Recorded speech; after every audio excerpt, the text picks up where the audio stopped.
Me deem só uma sinalização que nós estamos online, ou se a tela está compartilhada.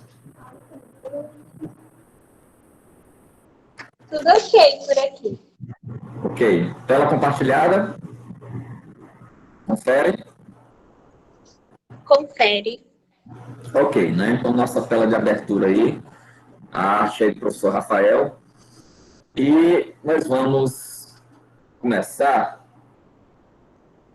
Como o sistema principal que atua sobre o nosso estado, sobre a região Nordeste, é a zona de convergência intertropical, a 16, a gente relembra um pouquinho, né?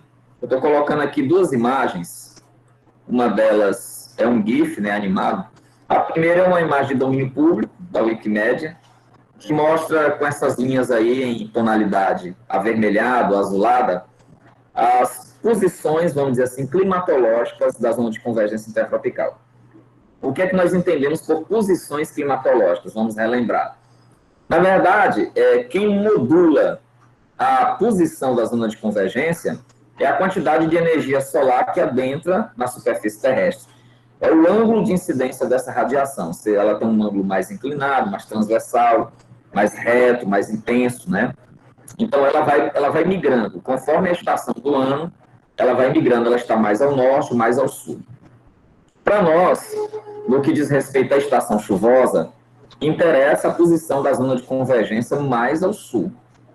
Ou seja, quanto mais ao sul ela está, dentro dos seus limites, né, mais vigorosa é a estação chuvosa. Então, essa linha em azul, que ela oscila, ela bamboleia, né, na faixa intertropical, ela é a zona de convergência intertropical e ela é o encontro, basicamente, dos alísios de Nordeste e Sudeste, ou o encontro das duas células de circulação tropicais, as células de rádio.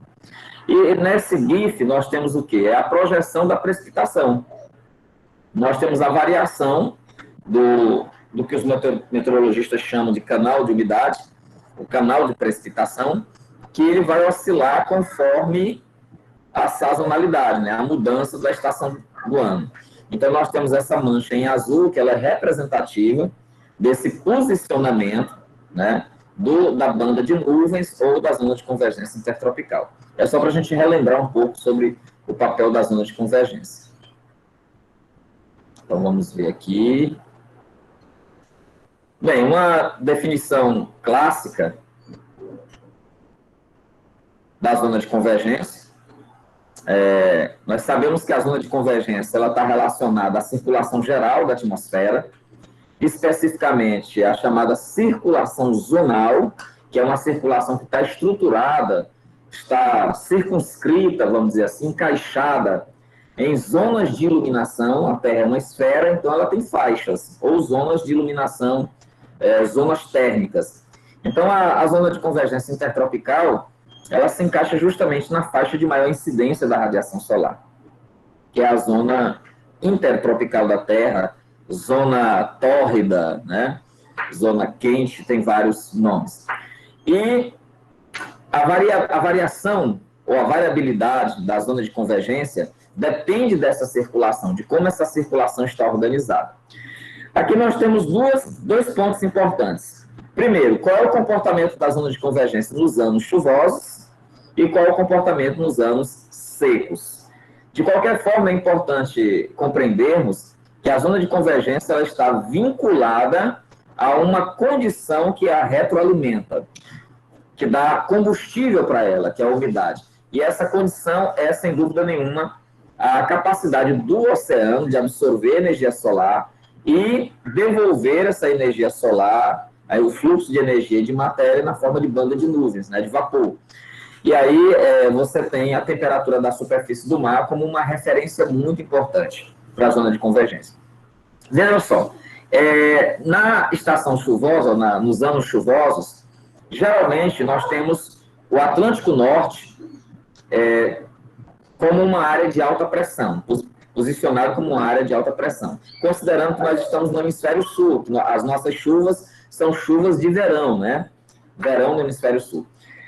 Nesse aspecto, como nós temos uma alta pressão sobre o hemisfério norte, Os alísios de Nordeste, ou seja, os ventos que seguem ali da costa africana, norte, para a América do Sul, são mais intensos, ok?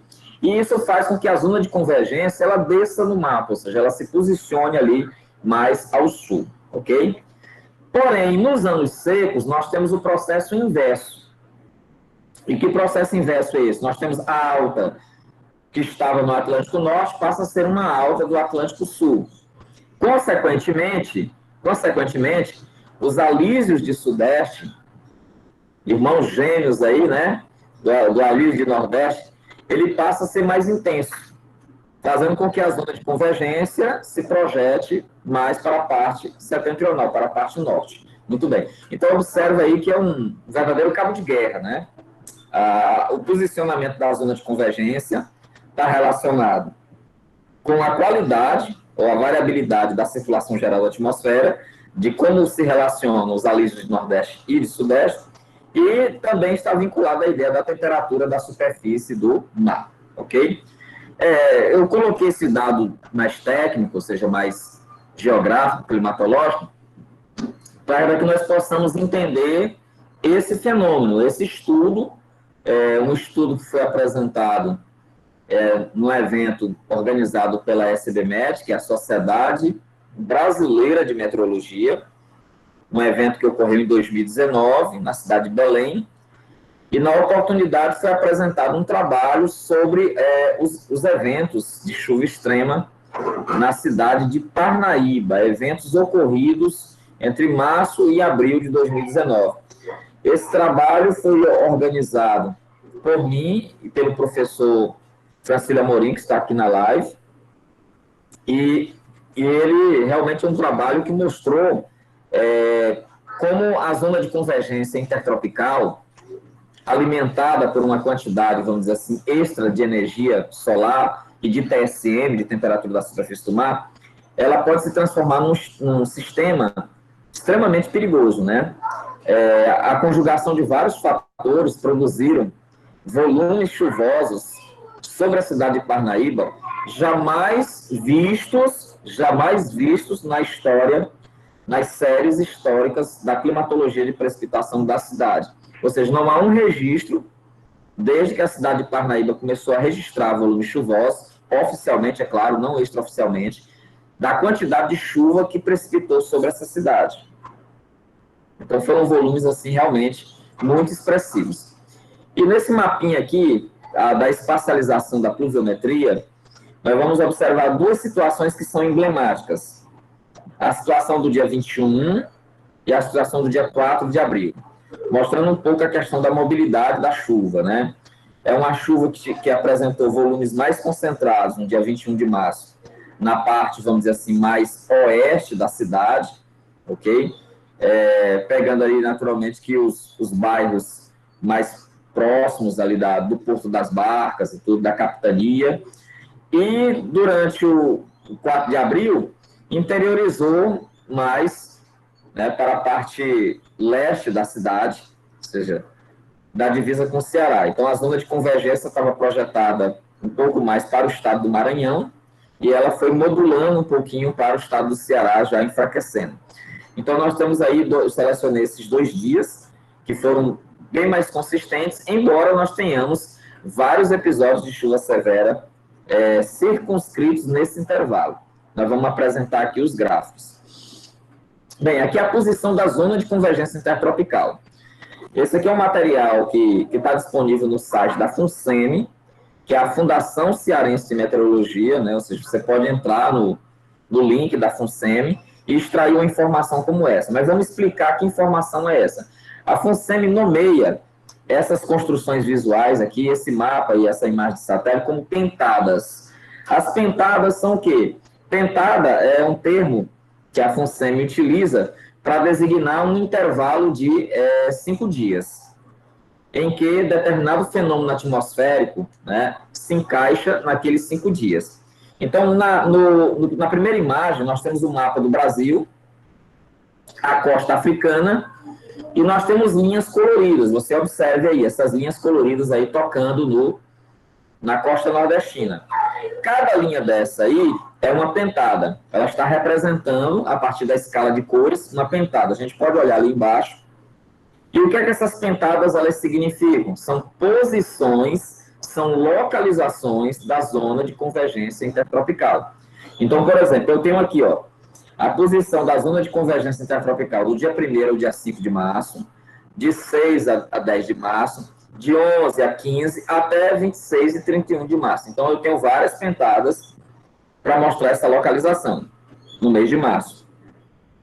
E na outra imagem, eu tenho uma imagem do satélite Meteosat 11, ok? Preto e branco, você observa esses tons em branco, são nebulosidades, são nuvens, gigantescas nuvens. E eu tenho aqui orientado por essa setinha verde, ó, a zona de convergência intertropical. Essa linha verde, ela mostra o deslocamento dessa umidade ali no entorno da costa africana, atravessando o Atlântico, ou seja, é a zona de convergência intertropical, migrando para a costa nordestina, com bastante intensidade. No intervalo de pentada do dia 21 ao dia 25. Dia 21 ao 25, que é um dos intervalos trabalhados, né, para determinar o chamado episódio severo de chuva que atingiu Parnaíba. Um dos episódios, né? Muito bem. Aqui nós temos duas imagens de satélite, ok? Da zona de convergência intertropical atuando. É uma imagem referente ao dia 21 de março de 2019, e outra imagem referente ao dia 4 de abril. Mais uma vez eu reitero, nesse estudo de caso, temos 21 de março e 4 de abril, porque nesses dias choveu, entre o intervalo entre um dia e outro, mas porque nesses dias nós tivemos os mais expressivos volumes registrados na cidade de Parnaíba. Então, nesse período, nós tivemos uma concentração extremamente vigorosa de umidade sobre o estado do Piauí, ok? No dia 21, além da zona de convergência intertropical, existia um canal ativo, muito ativo, de umidade sobre a Bahia, organizado por uma tempestade tropical que estava em formação sobre o litoral oriental do Brasil, que era a tempestade tropical Iba. Ela impressionou pelo tamanho, ok? E também atiçou a curiosidade de muitos observadores do tempo em relação à possibilidade dessa tempestade tropical evoluir, fato que, para o bem, né, das populações litorâneas, isso não aconteceu. Muito bem. Então, essa tempestade tropical era um combustível a mais para esse canal de umidade que se espraiava por todo o Nordeste. Na imagem do dia 4, nós temos uma zona de convergência concentrada ali na costa norte, ok? Norte-nordeste. E essas imagens, elas são imagens do canal colorido, do Meteosat. Bem, agora eu vou apresentar um documento, que é um documento produzido por autoridades militares, e que é disponibilizado para o público, que são as cartas sinóticas da Marinha, né? Primeiro, porque é chamado de carta, porque é um documento cartográfico, é um mapa, né? A característica de um mapa, de uma representação. Por que sinótica? Sinótica porque ela vai tratar de fenômenos de grande escala, entendendo como grande escala não a escala da geografia, mas a escala do fenômeno meteorológico ou climático. Então, essa escala quer dizer o quê? Que nós estamos falando de distâncias enormes, distâncias continentais. Então, essas grandes distâncias, o que ocorre do ponto de vista da meteorologia ou do ponto de vista da climatologia em vastos espaços, em quilométricos espaços, de centenas de quilômetros, isso corresponde à chamada análise sinótica, ok? Então, quando falamos carta sinótica da Marinha, nós estamos nos referindo a fenômenos grandes, como, por exemplo, zonas de convergência. Então, na primeira imagem, eu gostaria que vocês observassem como é que nós representamos a zona de convergência intertropical num documento desse. Essa escadinha aqui, ó, que está nesse mapa do dia 21, tem uma escadinha, ondulada, essa é a zona de convergência intertropical.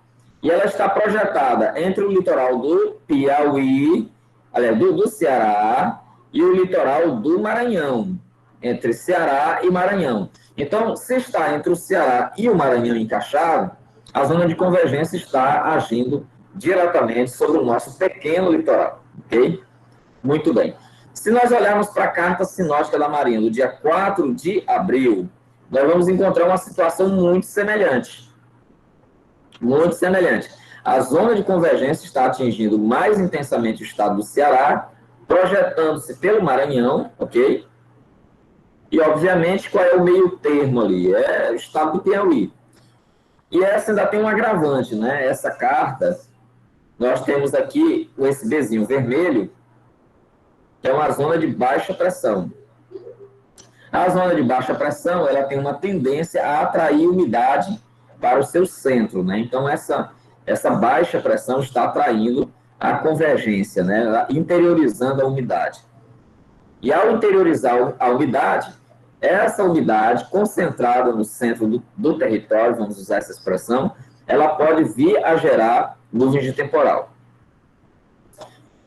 Um dado que nós trabalhamos no nosso encontro anterior e que a gente falou que era muito importante entender para compreender as condições de chuvas, as possíveis condições de formação de uma chuva intensa, é a condição da temperatura do mar. Como é que está a temperatura do mar? O mar está quente? Está frio? Esse quente, esse calor que se manifesta no mar, ele coloca a temperatura do mar acima da média ou abaixo da média? Bem, quando nós falamos isso, né, verificar a temperatura do mar e observar se ela excedeu a média ou ficou aquém da média, nós estamos trabalhando com o conceito de anomalia, ok? Então, tanto em março quanto em abril, existiu uma anomalia positiva do Oceano Atlântico na costa brasileira. Ou seja, se vocês observarem, essas manchas em laranja, vermelho, que estão aí no quadro, são representativas de anomalias de temperatura, ou seja, de quantos graus a mais, ou seja, de quanto em calor, em graus, foi acrescentado à condição térmica dos oceanos. Então, nós podemos perceber que tanto no exemplo do dia 3 de março de 2019, quanto no exemplo de abril de 2019, o litoral do Nordeste estava bem aquecido mesmo, né? Entre 1,5 a 2 graus de aquecimento, que é extremamente valioso. Então, é a TSM. Bem, aqui nós temos a manifestação dessa TSM, que alimentou o paredão de nuvens, e essas nuvens avançaram sobre o território parnaibano de Luiz Correia, sobre o norte piauiense, provocando intensas chuvas em 2019. A gente observa algumas imagens dramáticas aqui, como essa do Corpo de Bombeiros, heróico Corpo de Bombeiros, né, ajudou muito, salvando vítimas aqui. Olha aqui novamente o Corpo de Bombeiros e a Defesa Civil. Nós temos uma situação de um carro praticamente submerso, e assim foram vários em Parnaíba. Casas invadidas pela água, muito comum.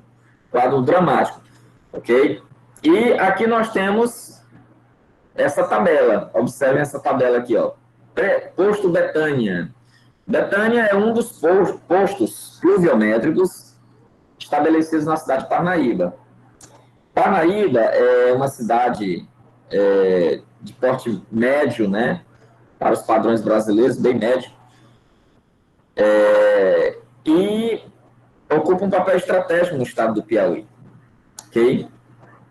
E lá, a cidade é assistida por dois tipos de estações pluviométricas. Uma meteorológica clássica, né, que é a do INMET, Instituto Nacional de Meteorologia, que está ali um pouco afastada da área urbana da cidade, ali nos tabuleiros litorâneos. E há as estações que não são meteorológicas, são apenas pluviométricas, instaladas em vários bairros da cidade. No centro, né, no mercado, no Nossa Senhora do Carmo e no Conjunto Betânia. Então, são 4 estações pluviométricas administradas pelo CEMADEM. Esse trabalho esse estudo, ele foi feito tomando em consideração as cargas pluviométricas ou os volumes medidos pelas estações do CEMADEM. Então, eu estou utilizando aqui 3 estações. Primeiro, a Betânia. Estou aqui mostrando o gráfico da Betânia. É o gráfico do mês de março, foi usado para ilustrar essa gravura. E nós podemos perceber que no dia 21, olha só o dia 21, ó. O dia 21 foi o pico da chuva, já estava chovendo, né? Mas o dia 21 ele extravasou. 144 milímetros. Muita chuva, né?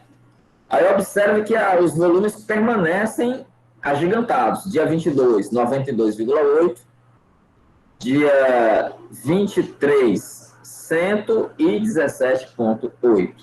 É importante lembrar que um autor, um pesquisador desse segmento climatológico, Conte, ele já salienta que chuva extrema é aquela que excede os 60 milímetros num curto intervalo de tempo. Geralmente, 24 horas, né? Esse é o tempo admissível. Então, aqui nós temos 3 episódios de chuva extrema. O de 144, o de 92 e o de 117. Esses 3 dias de chuva,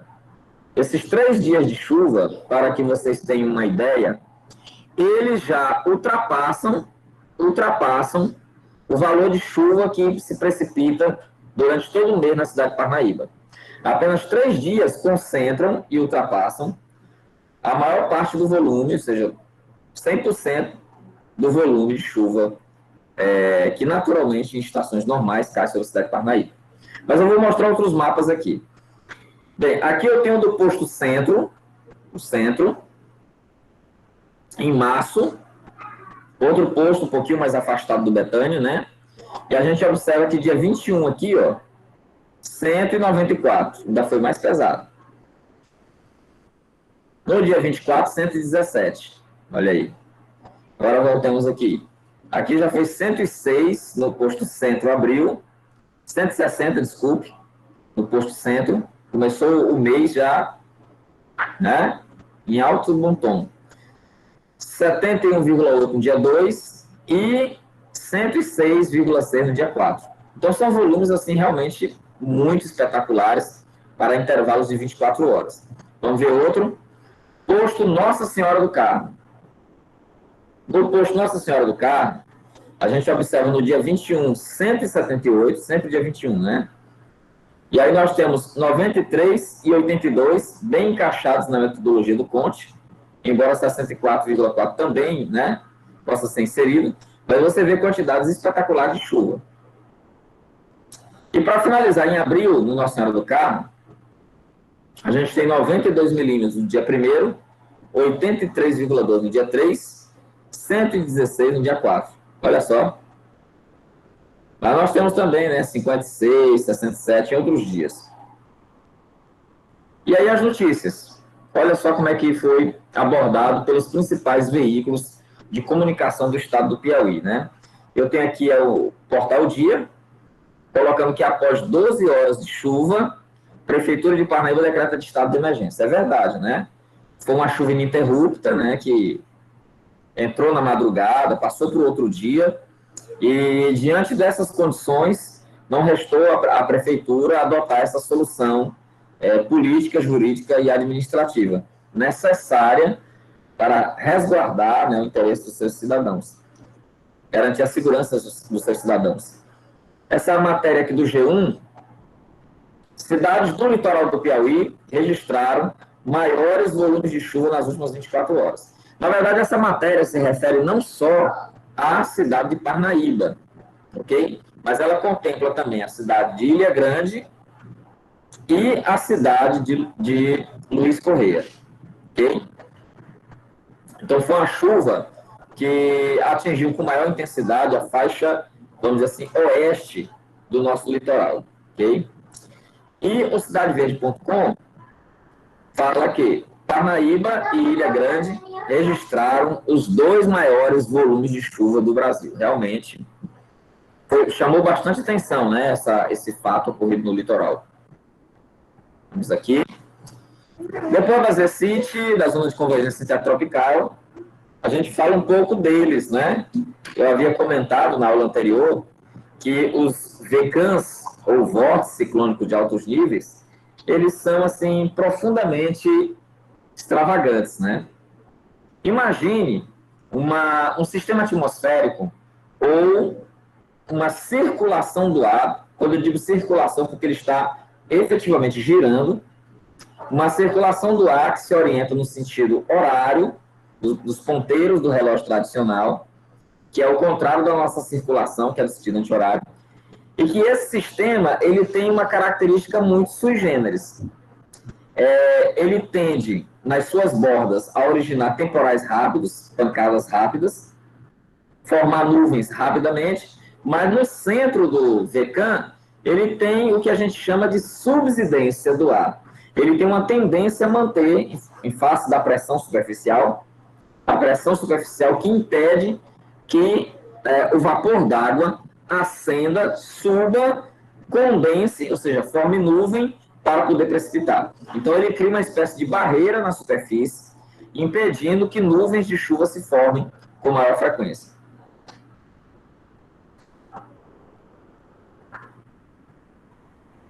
Então, esses VCANs, ele tem como característica formarem-se sobre o oceano e adentrarem no território nordestino.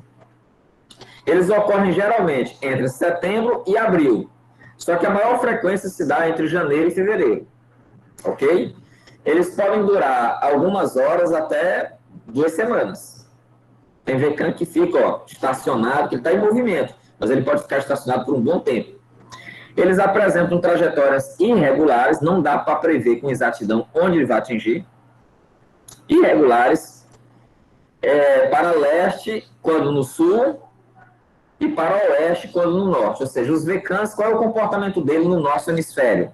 É migrar para oeste, né?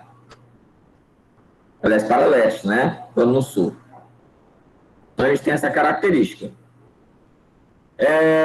Geralmente, eles estão ali circunscritos à parte mais alta do céu, ou à parte mais alta da nossa camada na atmosfera, a chamada alta troposfera.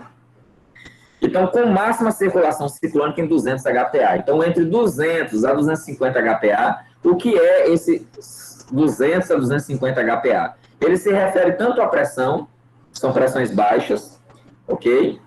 Dos VCANs, viu?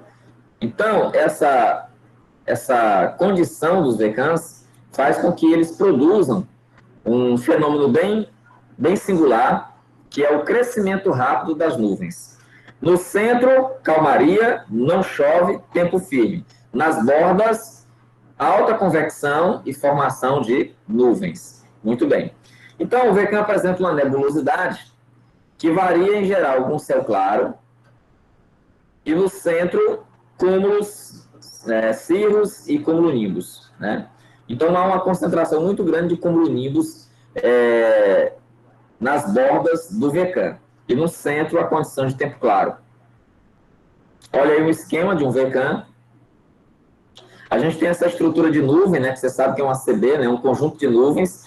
Aqui é uma área de alta pressão na parte de cima e baixa pressão na parte de baixo, na parte inferior. Então, essa baixa pressão aqui, na área inferior, é que faz com que a nuvem seja alimentada.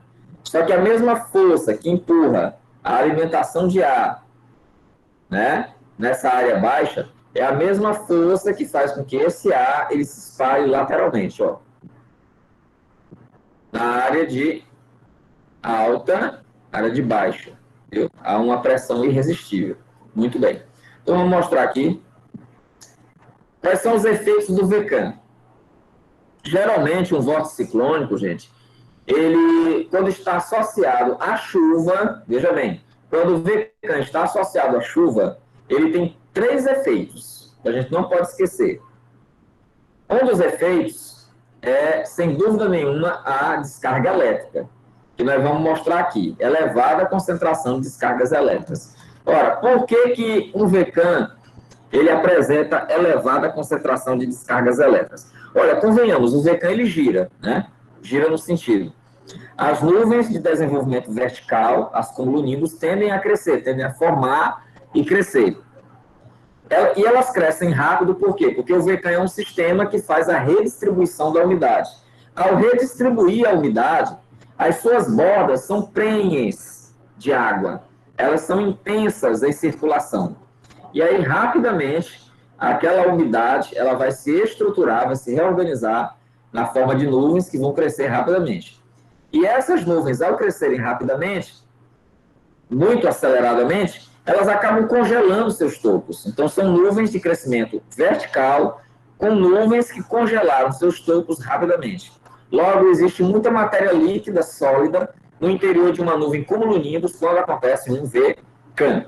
O resultado disso é que essas partículas, esses pedaços de gelo que estão no interior da nuvem, eles acabam produzindo cargas elétricas contrárias, porque eles acabam produzindo descargas elétricas no interior da nuvem. Não tarda para que parte dessas descargas siga seu caminho natural, que é a Terra. Ou seja, as cargas, elas saem da nuvem, daí a ideia de descarga elétrica nuvem-solo, ok? E atingem a superfície da Terra, que é um reservatório natural de elétrons. Então, você pode ver nessa imagem, a do lado direito, né, é um VECAM, né, olha a estrutura circular, nebulosidade rápida, e uma curva perfeita, né, do sistema. Já nessa imagem da direita, a gente observa a concentração, esses pontinhos vermelhos aí, gente, são descargas elétricas produzidas pela ação de cumulonimbus de desenvolvimento e crescimento estimulado por um VECAM.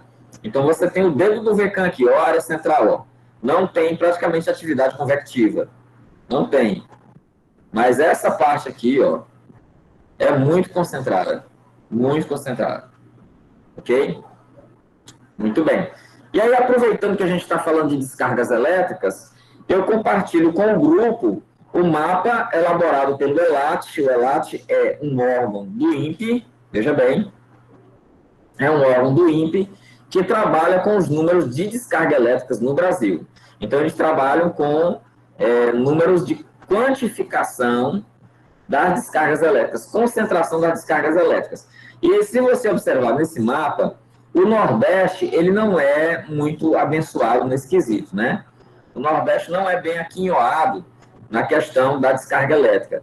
Porém, dentro do Nordeste, os estados que se destacam, além da Bahia, né? Essa região aqui mais potiguar, Paraíba e Rio Grande do Norte, a gente tem essa linha aqui, ó, formada pelo Maranhão, olha. Piauí, São Luís, são fortes nessa concentração de descargas elétricas.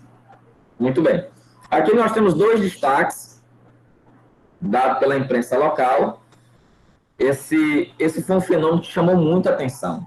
Nós estávamos iniciando a estação chuvosa, a zona de convergência estava relativamente afastada, porém nós tínhamos um VECAM. E esse VECAM, ele potencializou as descargas elétricas. Olha só, olha o raio lindo aqui, né? Então, aí foi objeto de N reportagens. Nós temos essa aqui, tempestade elétrica atinge Teresina com mais de 100 raios na zona urbana da capital. Olha, esse episódio ele foi assim assustador. As descargas elétricas, elas ocorreram na madrugada. A partir mais ou menos das 3 horas da tarde, eram rajadas seguidas. Aliás, eram descargas seguidas, desculpe. E essas descargas atingiram basicamente da zona sul, ou região sul, como alguns falam agora, para o centro da capital. Ok? Então, elas tinham uma projeção, uma certa linearidade, atingindo com muita intensidade o Grande Seu. O Grande Seu e a região do Monte Castelo. Por ter atingido muito a região do Monte Castelo, algumas emissoras de TV tiveram grandes prejuízos. Uma delas, por exemplo, queimou um transmissor, ou 2 transmissores, foi muito grave. mais ou menos 3 emissoras de televisão computaram prejuízos graves com essa tempestade elétrica, que depois com o link vocês vão poder detalhadamente ver o que aconteceu. Aí nós temos um outro efeito do VECAM, é um efeito maravilhoso, né? Amedronta algumas pessoas, mas outros ficam realmente extasiados, que é o granizo. Aí vem a pergunta, professor, todas as vezes que tiver um VECAM, vai ter granizo? Não, não. O VECAM é um sistema de alta troposfera, ele acontece lá em cima mesmo, que ele poderá provocar granizo. Uma coisa é certa, não existe no Nordeste granizo sem um VECAM, ok? Então, toda precipitação de granizo no Nordeste geralmente ocorre por ação de um VECAM, porque nós não temos as frentes frias na intensidade desejada para promover esse fenômeno que está aqui da nuvem, né? Formação de tempestade de granizo. Então, nós não temos a atuação dessas forças capazes de provocar a formação, a consolidação dessas gotas d'água, formando bolotas de alto poder de impacto. E aí a gente tem um granizo em Teresina, o último episódio efetivamente consagrado em Teresina foi o de 2015, okay? Bastante acompanhado pela mídia, onde na Zona Leste caiu a precipitação de granizo e chamou bastante a atenção dos internautas, ok? Aqui tem as notícias do G1, do Cidade Verde, dos 180 graus. São 3 notícias aí de portais que ilustram muito bem essa questão do granizo, né?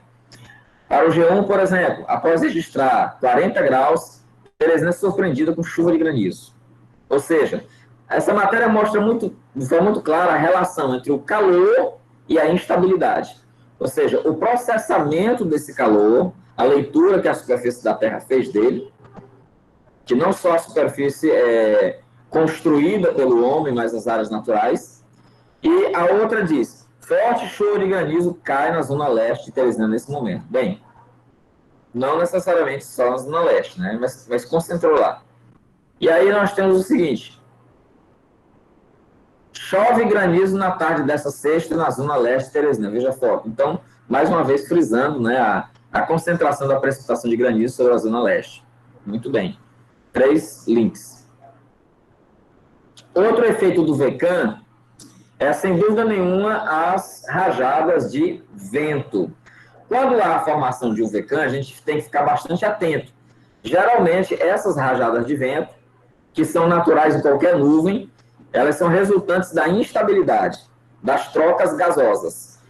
O ar quente e frio que sobe e o ar frio e seco que desce. Então, nós temos uma relação, uma parelha, né, entre um e outro. Porém, o VECAM, ele desregula um pouco as coisas. Primeiro, nós temos aqui a base da nuvem, né? Vamos para o nosso diagrama. A base da nuvem, a nuvem começa a formar os seus ramos, as suas conexões, e aqui nós temos uma nuvem literalmente desabando. A nuvem que cresce rapidamente, por força do VECAM, ela tem uma tendência clara a congelar, que é uma nuvem feita toda de água, né? Então, ela congela a sua parte superior, formada por cristais e pedaços de gelo, bem diminutos, é claro, mas que vão se tornando maiores. E, por outro lado, nós temos, além do crescimento vertical acelerado e congelamento da nuvem, nós temos o desabamento da nuvem, ou seja, quando a nuvem ela se desmancha, ela se dissipa rapidamente, liberando uma vigorosa carga de energia para o solo, que é o downburst, que é uma corrente de ar descendente. Ela é descendente no primeiro momento, depois ela vai pela lateral, ela vai pelas bordas, e aí ela se expande pelo terreno. Se esse terreno tem muitos obstáculos, essa onda de vento vai naturalmente atingir esses obstáculos e provocar muitos transtornos. Então, nós temos aí essa imagem, e do lado, como ficou um dos prédios da UESP, um dos blocos da UESP, depois da passagem de um VECAM, ok? Foi terrível. Bem, aqui nós temos 3 duas notícias que nós compartilhamos sobre a atuação do VECAM ou sobre vamos dizer assim, o registro da chamada microexplosão, ok? Então, no portal Cidade Verde, nós temos o seguinte título: chuva com ventania provoca destruição, falta de energia e queda de árvores. Veja bem, esse episódio do VECAM, vamos dizer assim, ele ocorreu em dois momentos na cidade de Teresina, no dia 4 de outubro e no dia 11 de outubro. E isso aqui rendeu, está sendo objeto de um estudo, que envolve a minha participação, a doutora Sâmia e um orientando dela, sobre os ventos em Teresina, ok? Então, aí nós temos essa situação no portal Dia. Forte chuva provoca falta de energia e queda de árvores em Teresina. Então, dois fenômenos interessantes derivados dessas rajadas de vento. A queda de árvores na cidade, as árvores acabam servindo de anteparo para diminuir, né, para frear esse vento. E o outro é a falta de energia, que é muito comum, né? Segundo números da Companhia de Energia Local, foram quase uma centena, né, de transformadores, aliás, mais de uma centena de transformadores queimados. Então, foram muitos transformadores que foram queimados, além de muitas centenas de árvores que tombaram, ok? E a última aqui é muito interessante, eu coloquei essa matéria do G1 aí por último, ok? Porque o G1 foi um dos primeiros que fez a matéria. Observe. Ele colocou assim: Teresina registra rajadas de vento de 100 km por hora. Veja bem, vou explicar aqui. Nós não tivemos efetivamente, pelo menos baseado nos instrumentos que mediram, rajadas de vento de 100 km, mas essa era a informação que existia no momento. E por quê? Porque a estação não havia marcado ou não estava disponibilizando esse dado, o dado sobre as rajadas de vento. E o único parâmetro, a única forma de extrair uma informação, um dado, sobre uma rajada de vento muito intensa, seria utilizar um modo indireto, um modo empírico, ou seja, baseado na experiência, baseado no visual. Então, esses ventos de 100 quilômetros, que não foram medidos pela estação com essa magnitude, só poderiam ser medidos baseado em uma escala que contemplasse o dano, que contemplasse o prejuízo, aquilo que o vento foi capaz de mobilizar, foi capaz de destruir.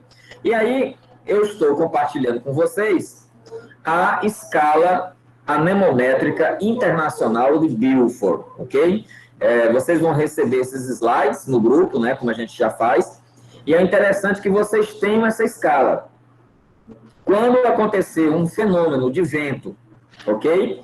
E aquele fenômeno, ele não foi medido pela estação meteorológica, ou a estação meteorológica não conseguiu medir na sua plenitude, você pode utilizar a técnica do contraste visual. O que é essa técnica do contraste visual? É utilizar a escala de Beaufort e comparar as feições, os efeitos, as consequências que ela propõe, conectando isso a um vento, a um tipo de condição anemométrica, a uma velocidade X de vento. Então, pela escala anemométrica internacional de Beaufort, que é uma escala que foi criada pela Marinha, né, britânica, você tem vários tipos de vento. Do 0 ao 12, do 0 ao 12, 0 é vento calmo, aí você tem 1, aragem, 2, brisa leve, 3, brisa fraca e por aí vai. Até chegar ao último estágio da escala de Beaufort, que é o furacão, né? Coisa assustadora. Porém, os ventos que atingiram a cidade de Teresina em outubro de 2019, eles ficaram circunscritos no nível 9, ventania forte, e no nível 10, tempestade. Por que no nível 9, ventania forte? Entre 75 a 88 km por hora. Danos em árvores e pequenas construções, impossível de andar com o vento. Então, isso foi um dado que a gente colheu. Muitas árvores tombadas e pequenas construções destruídas. Porém, esse vento também produziu fenômenos semelhantes a uma tempestade, do conceito de Beaufort, ou seja, de 89 a 102, né, quilômetros por hora. Okay? E quais foram esses efeitos? Árvores arrancadas pela raiz, nós tivemos várias árvores arrancadas pela raiz. E danos estruturais em construção. Por exemplo, tem um prédio de um importante supermercado do atacado e do varejo em Teresina, que ele teve um muro derrubado e um poste de alta tensão quebrado pelo vento. O vento foi capaz de destelhar o supermercado, destruir o muro e destruir um poste elétrico, de energia elétrica, de transmissão, que estava em frente ao estabelecimento. Além disso, várias e várias casas foram destelhadas, estruturas de posto de gasolina ruíram, tá? Muitos prejuízos na cidade, resultante desse vento. Então, essa escala, ela é uma escala visual, ela é uma escala empírica, ela é uma escala comparativa, que você deve utilizar quando você não tiver a certeza do dado numérico do anemômetro, né, do equipamento que está na estação meteorológica para medir a velocidade do vento. Bem, agora eu vou trazer para vocês as ACAS. Você vê uma imagenzinha animada, né, do satélite GOES-16. Se lembrarem da aula passada, nós apresentamos o GOES-16, né, um satélite geoestacionário de última geração, que tem uma contribuição magnífica para o monitoramento das condições atmosféricas. Mas eu vou querer mostrar para vocês onde é que está as ACAS, ó. Eu acho que dá para ver o cursor, né, do mouse. Eu estou aqui com o cursor do mouse, mostrando esse canal de umidade aqui, ó, que é chamado de zona de convergência do Atlântico Sul. Ela é zona de convergência porque ela converge ventos, ok? Concentrando esse vento, esse canal de umidade. Ela é do Atlântico Sul porque ela se desenvolve abaixo da linha equatorial, mais abaixo, próximo do Trópico de Capricórnio. Então, o que é que faz as ACAS? As ACAS, ela adentra no território brasileiro, vem do Atlântico Sul, adentra no território brasileiro na transversal, de forma oblíqua, e vai se conectar com o coração da Amazônia. Então, da Amazônia até o litoral nordestino, nós temos umas ACAS. O que é que aconteceu especificamente com essas ACAS desse mapa aí? Eu estou falando de um fenômeno de 2018. Estou falando de um episódio de ACAS que ocorreu do dia 3 até o dia 9. Do dia 3 de dezembro até o dia 9 de dezembro. Então, isso aí tudo foi ACAS. Esse intervalo, né? 3, 4, 5, 6, 7, 8, 9, né? Ok? Então, esse intervalo aí de dias, desses dias, apenas 6 foram mais concentrados, nós vamos mostrar aqui, né? Essas ACAS. Então, é um episódio que, para demonstrar a sua espacialização, né, a sua abrangência, nós vamos fazer uso de duas pentadas. Só lembrando que é a pentada, né? Pentada é aquele intervalo de 5 dias em que o órgão de meteorologia aglutina imagens, junta imagens, faz um mix de imagens de satélite ou analisa o intervalo de 5 dias para verificar a localização de um dado sistema atmosférico. No caso, nós estamos trabalhando com a zona de convergência tropical? Não, estamos trabalhando com as ACAS. Aí você pergunta, mas professor, tem ZCIT aqui. É porque a FUNSEMI, Fundação Cearense de Meteorologia, ela não monitora as ACAS, ela monitora a FUNSEMI. Então, observe aqui na primeira pentada, que é do dia 1º ao dia 5, tem uma linha verde, né? Essa linha verde é a posição da zona de convergência intertropical. Mas lá embaixo, observe, lá embaixo, muito mais intensa, muito mais vigorosa, muito mais espessa, né? Nós temos as ACAS. E aqui você pode ver que a zona de convergência, tanto no episódio do dia 1º ao dia 5, quanto no episódio do dia 6 ao dia 10, a zona de convergência não tem a mesma intensidade e o vigor das ACAS, ok? Então, nós temos aqui esses dois episódios de ACAS, que são muito significativos. Aqui eu vou trazer Dois documentos importantes.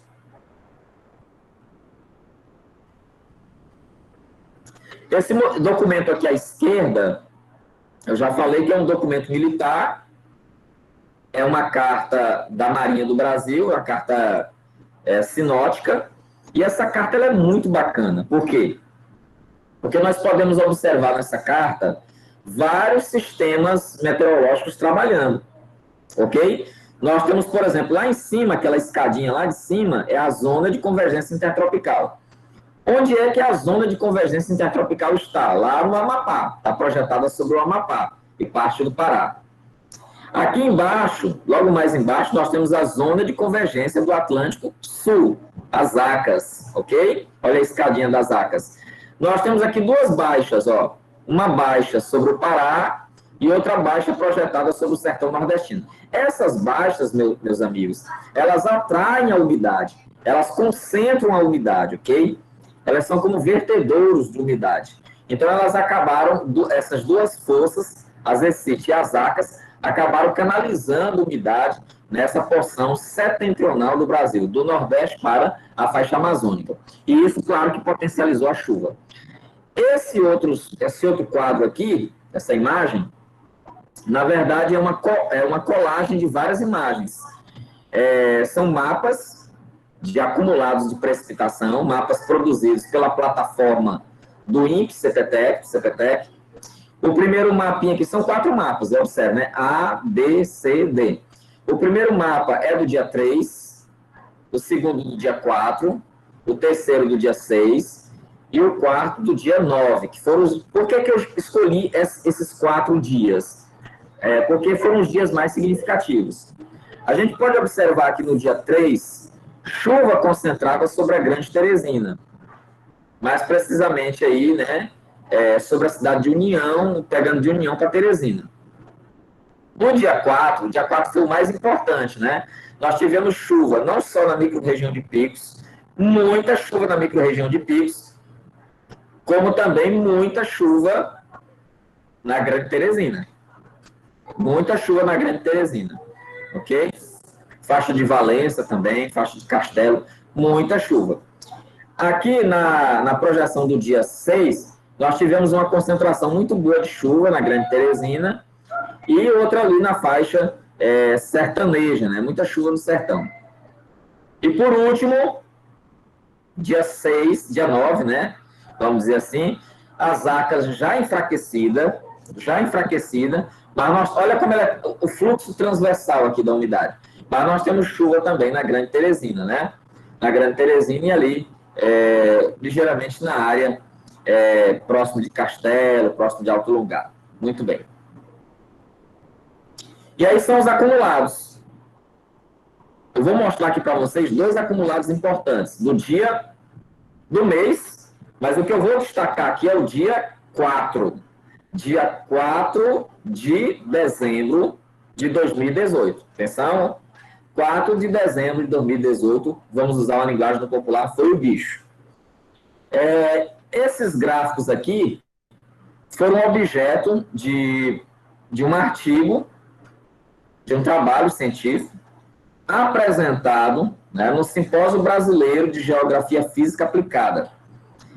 Um trabalho organizado por mim e pela doutora Sâmia Chaves, que foi a professora, né, que abriu as nossas lives do curso, né, fez aquela aula inaugural. Observe aqui as barrinhas, olha que barrinha linda, essa é do dia 4. Olha o dia 4, quase 100 milímetros. Na verdade, foi 98 milímetros, hein? 98 milímetros de chuva em Teresina, no intervalo de tempo inferior a 24 horas.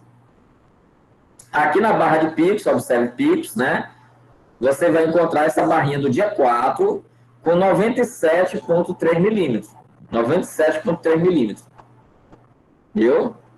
A famosa barra de Picos, aqui. Dia 4 realmente foi um volume de chuva. E nós vamos mostrar alguns efeitos disso, né? Vamos dar uma olhadinha. Olha só. Esse mapa, à esquerda da tela de vocês, é o mapa de precipitação observada. E aí ele vai usar os tons em azul, ou seja, o INPE-CPTEC, vai usar tons em azul para detectar volumes chuvosos, ou seja, quais os volumes de chuva que foram observados. E se você olhar bem, tem esse pontinho azul aqui, que é de picos, um pontinho isolado, e tem uma mancha maior sobre a Grande Teresina, observa? Uma mancha maior sobre a Grande Teresina, ok? E se você observar lá do Amapá, ó, lá em cima, do Amapá até o sul da Bahia, do Amapá, na Amazônia, né, norte, até o sul da Bahia, nordeste, nós temos essa linha transversal. Olha a linha. Na verdade, é a linha das Zacas. Neste momento aí, ou seja, do começo do mês de dezembro, a Zacas estava posicionada mais ao norte de sua posição climatológica.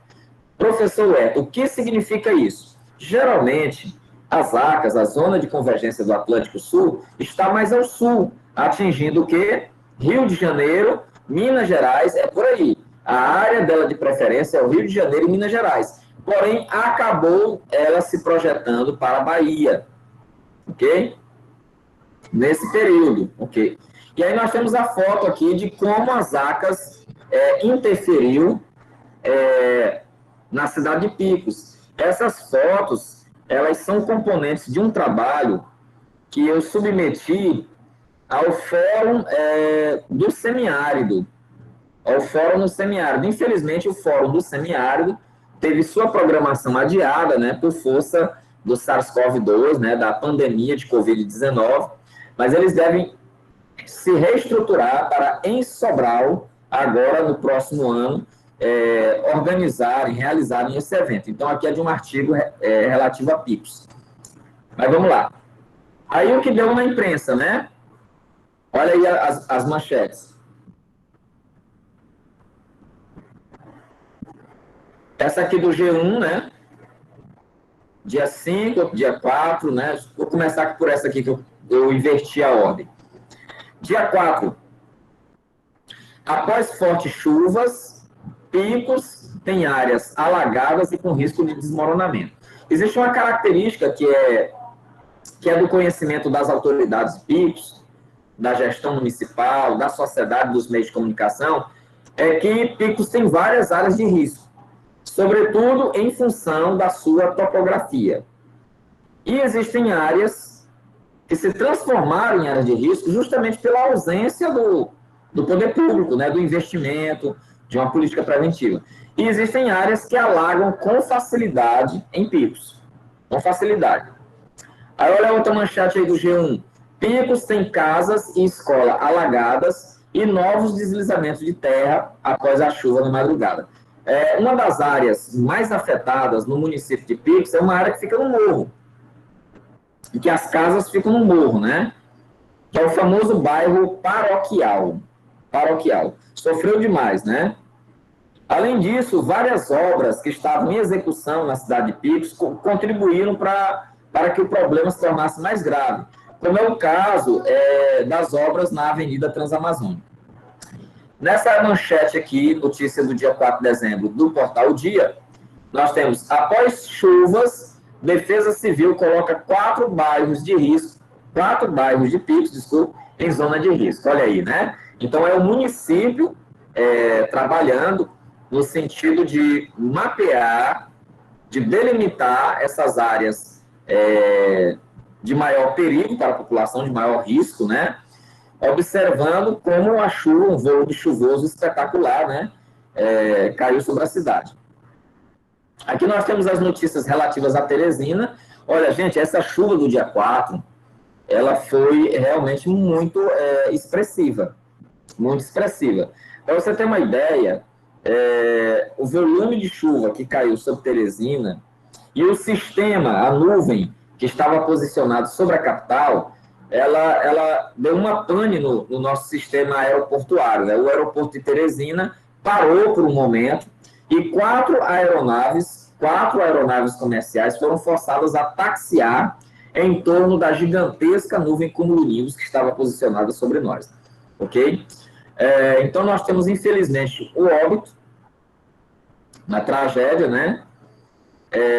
Na região sul da capital, uma senhora foi arrastada pela água, nós temos aqui uma enxurrada, ok?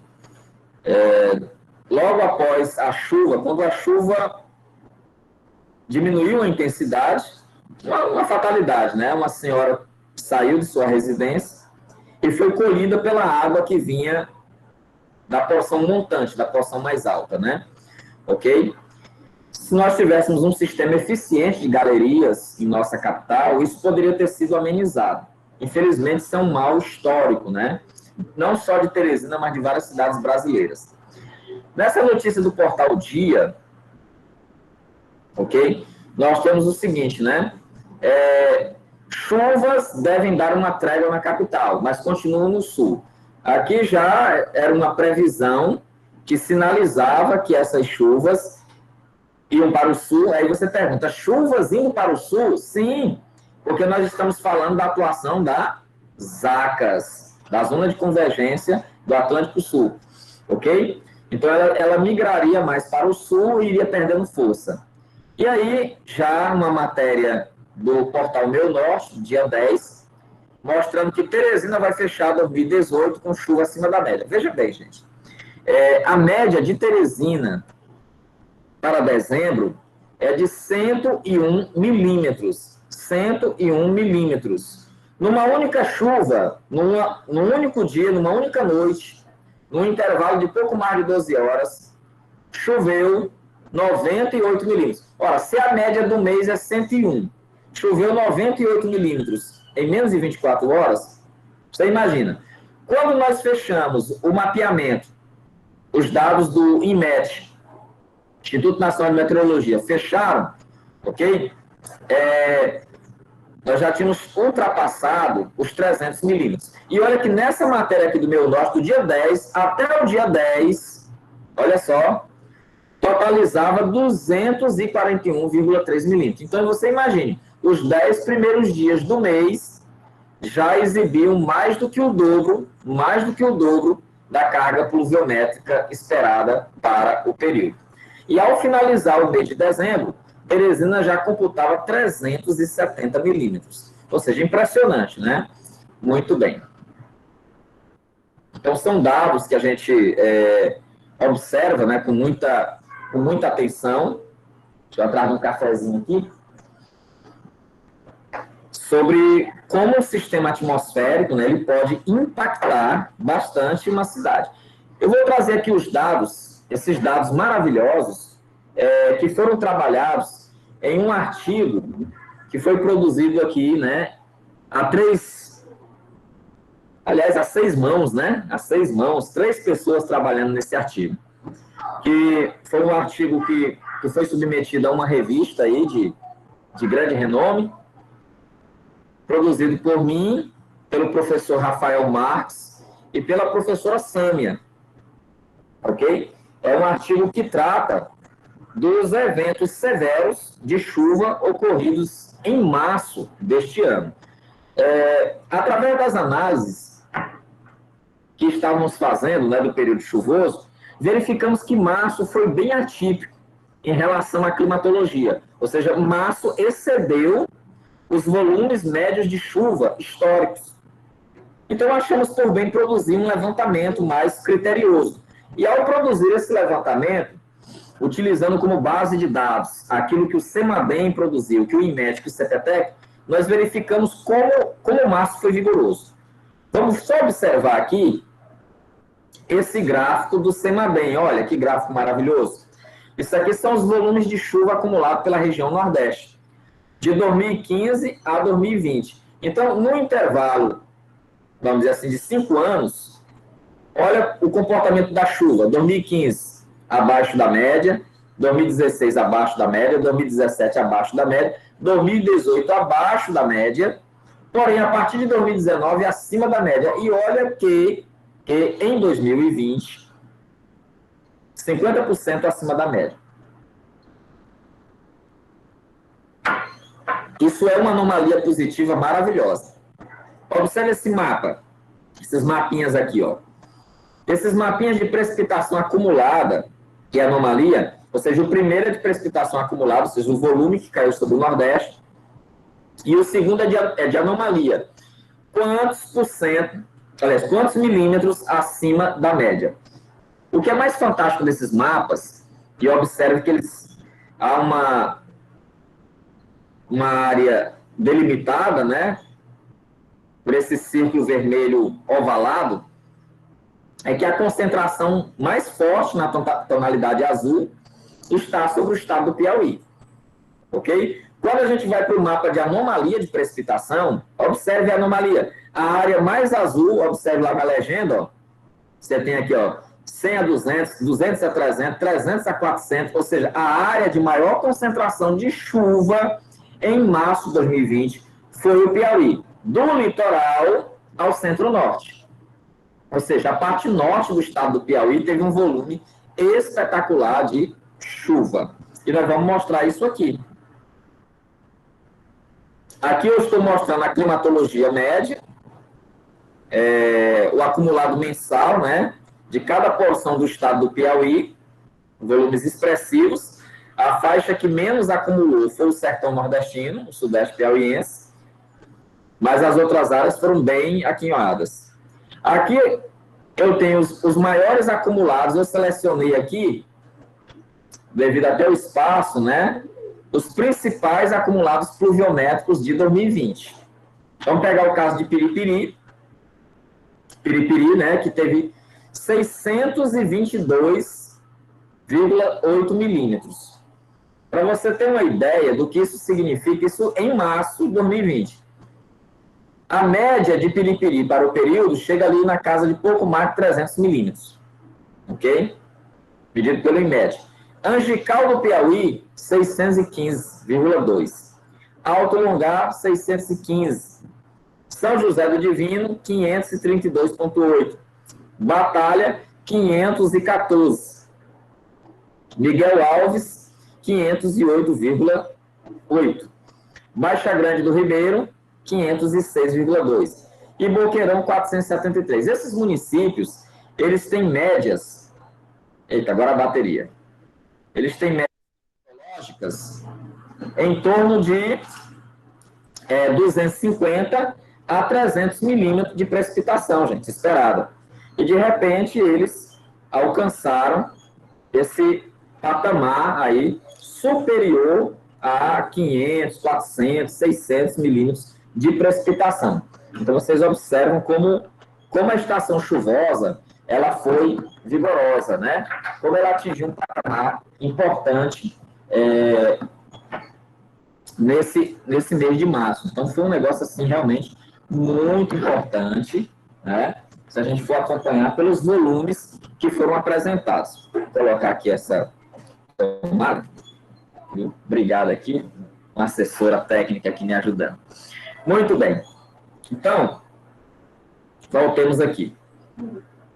Aí eu tenho extraído das estações do CEMADEM. O CEMADEM é um órgão muito importante para a chamada política de defesa civil, ou a política de monitoramento de desastres naturais no Brasil. É um órgão federal que está vinculado ao Ministério da Ciência e Tecnologia e ao Senad, e presta serviços relevantes. Eu acho que é muito importante que os profissionais da comunicação busquem ter acesso à plataforma do CEMADEM. Inclusive, esse curso de extensão, depois nós vamos mandar um relatório, né, para o CEMADEM. Achamos importante comunicar ao CEMADEM as ações que são desenvolvidas no sentido de melhor informar, de difundir a chamada comunicação de riscos. E aqui nós temos 4 municípios, observem: Alto Longar, Batalha, São José do Divino e Miguel Alves.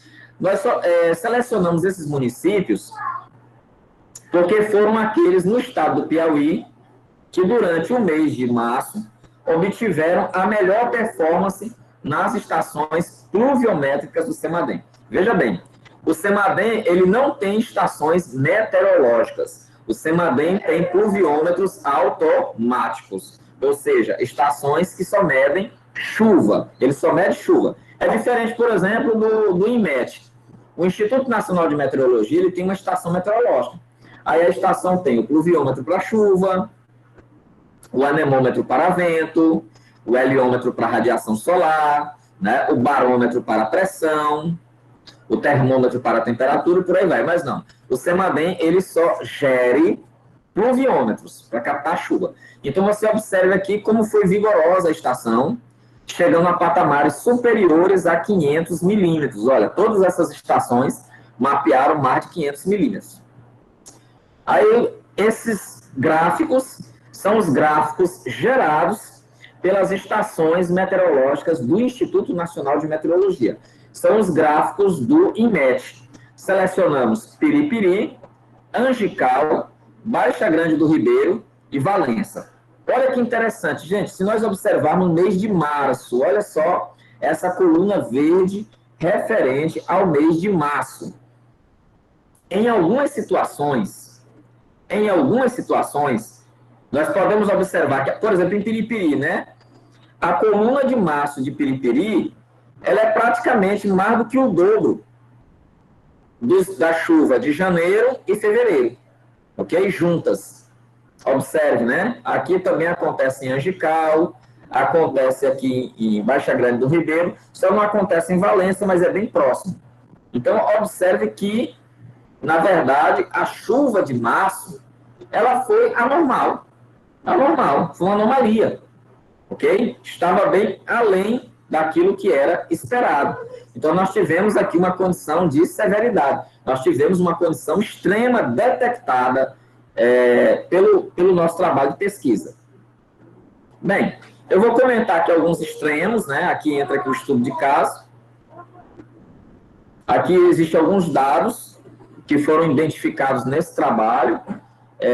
Ao longo do mês de março, veja só, nós estamos falando apenas do mês de março.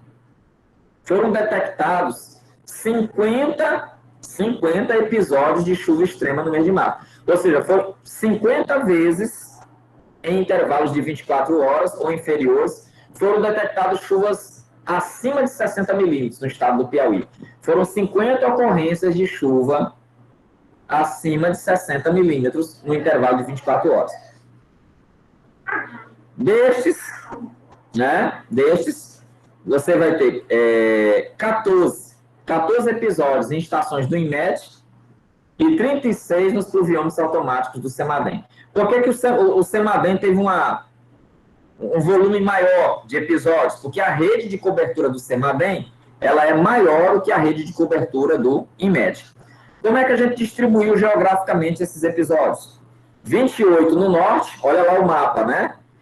16 no centro-norte. Então, você observa, ó, norte e centro-norte concentraram o quê? Os volumes chuvosos. Se a gente observar aquele mapa lá do CEMADEM, nós vamos identificar que é justamente onde choveu mais.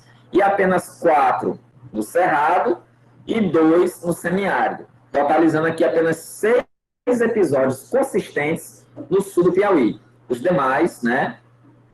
Os demais ocorreram no norte do estado. Aí nós temos os extremos do INMET.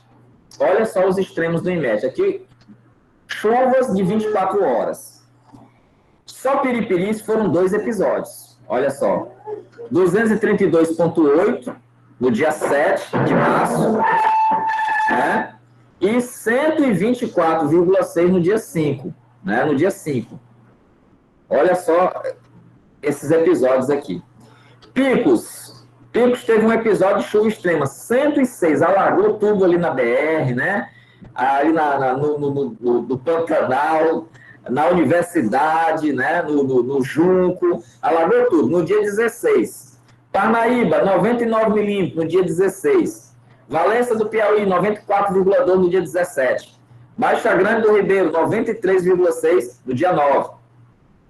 Angical do Piauí, 92,2 no dia 17 e 89 no dia 7. Observe os volumes como foram expressivos. Nos pluviômetros do CEMADEM, olha que magnífico volume. Assunção do Piauí, 178,2 milímetros no dia 16. São José do Divino, 134,6 milímetros no dia 16. Um detalhe muito importante, viu? Essa chuva que caiu sobre Assunção do Piauí, ela não provocou nenhum dano, vamos dizer assim, consistente na área urbana do município. Geralmente, os danos que ocorrem, né, os danos que ocorrem depois de um volume de chuva desse considerável, ocorrem na parte urbana, no perímetro urbano. Porém, os danos que ocorreram foram na área rural. Um assentamento de remanescentes quilombolas, praticamente 20 quilômetros da área urbana, sofreu bastante com essa chuva. Ok? O professor René Pedro de Aquino esteve na cidade de Assunção e captou relatos da população sobre o que aconteceu lá. Batalha, 125,8 milímetros no dia 10. Essa chuva provocou muitos danos na área rural também, nós temos fotos aqui. Barras, 105,3 no dia 14. Uma parte de residências ali, próximos do leito do rio, ficaram submersas. Cajueiro da Praia, 91,2 no dia 16 de março. Batalha, novamente, 89 no dia 25. Palmeirais, no dia 84,9 no dia 25. E Matias Olímpio, 84,6 milímetros no dia 24. É muito importante aqui que não há, nesses dados, o episódio do município de Currais, que aconteceu ali entre o dia 24 e o dia 25, porque não há uma estação, nem meteorológica, nem pluviométrica, isso é um pleito, né, que é importante, que nós vamos fazer nesse sentido. Não há nenhuma unidade medidora oficial na cidade de Currais. E lá foi detectado um episódio gravíssimo de enxurrada.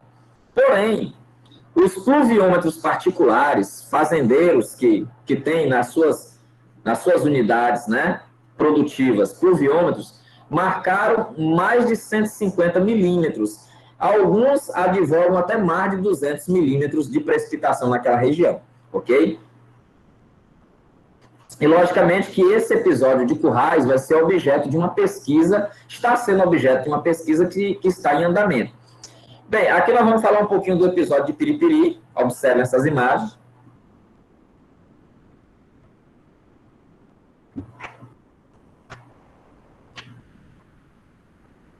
A primeira delas é uma carta sinótica da Marinha, né? Já apresentei para vocês uma carta sinótica.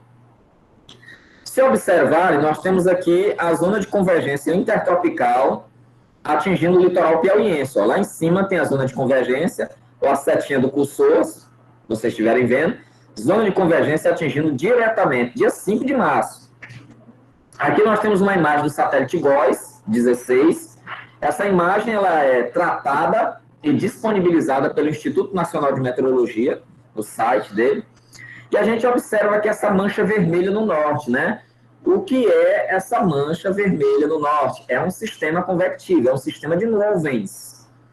São nuvens carregadas. Aqui essa nuvem, ela despejou, né, muita umidade aqui sobre a cidade de Piripiri, né?